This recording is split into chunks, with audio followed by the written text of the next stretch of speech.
సర్వాయి పాపన్న గౌడ్ గారి 374వ జయంతి కార్యక్రమాన్ని ఈరోజు రాష్ట్ర ప్రభుత్వం తరఫు నుంచి పెద్ద ఎత్తున అధికారికంగా జరుపుకుంటున్నాం. ఇది బలహీన వర్గాల పట్ల ఈ రాష్ట్ర ప్రభుత్వానికి ఉన్నటువంటి నిబద్ధత, చిత్తశుద్ధి అని కూడా ఈ సందర్భంగా మీ అందరికీ నేను మనవి చేస్తా ఉన్నాను. బలహీన వర్గాలుగా ఉన్నాం కదా,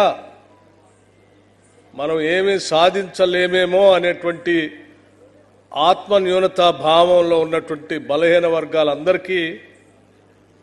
అలా కాదు, ఎన్ని ఇబ్బందులున్నా, పరిస్థితులు సహకరించకపోయినా, ఆర్థిక వ్యవస్థ అనుకూలంగా లేకపోయినా, రకరకాల ఇబ్బందులున్నా చిత్తశుద్ధి, సంకల్ప బలం ఉంటే సాధించవచ్చు అని చెప్పి చూపించినటువంటి సర్వాయి పాపన్న గారి జీవితం మనందరికీ ఆదర్శంగా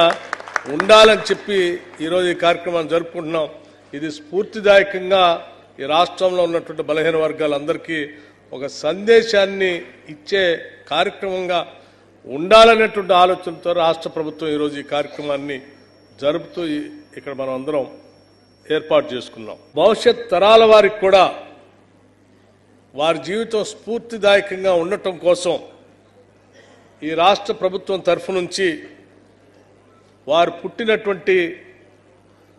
సర్వాయిపేట విలేజ్, ఆ గ్రామం నుంచి మొదలు పెడితే పక్కనున్నటువంటి కిలాషాపూర్ ప్రాంతాలను కూడా పెద్ద ఎత్తున అభివృద్ధి పరచడానికి ఒక టూరిజం సెంటర్ లాగా దాన్ని అభివృద్ధి పరిస్తే కేవలం రాష్ట్రంలో ఉన్నటువంటి ప్రజలే కాదు, దేశవ్యాప్తంగా ఉన్నటువంటి ప్రజలు కూడా అక్కడికి వచ్చి వారి జీవిత చరిత్ర తెలుసుకొని స్ఫూర్తి పొందుతారనే ఆలోచనతో బీసీ వెల్ఫేర్ మంత్రిగా ఉన్నటువంటి మిత్రులు పొన్నం ప్రభాకర్ గౌడ్ గారు టూరిజం శాఖతో మాట్లాడి వారి ఆలోచనల మేరకు రాష్ట్ర ప్రభుత్వం తరఫు నుంచి ఈరోజు 4,70,00,000 రూపాయలని ఈ టూరిజం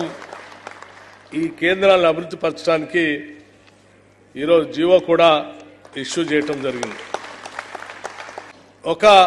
సామాన్యుడిగా కళ్ళు గీత కార్మికుడిగా ఎదుగుతూ ఆ గీత కార్మికుడి నుంచి వృత్తిని పక్కన పెట్టి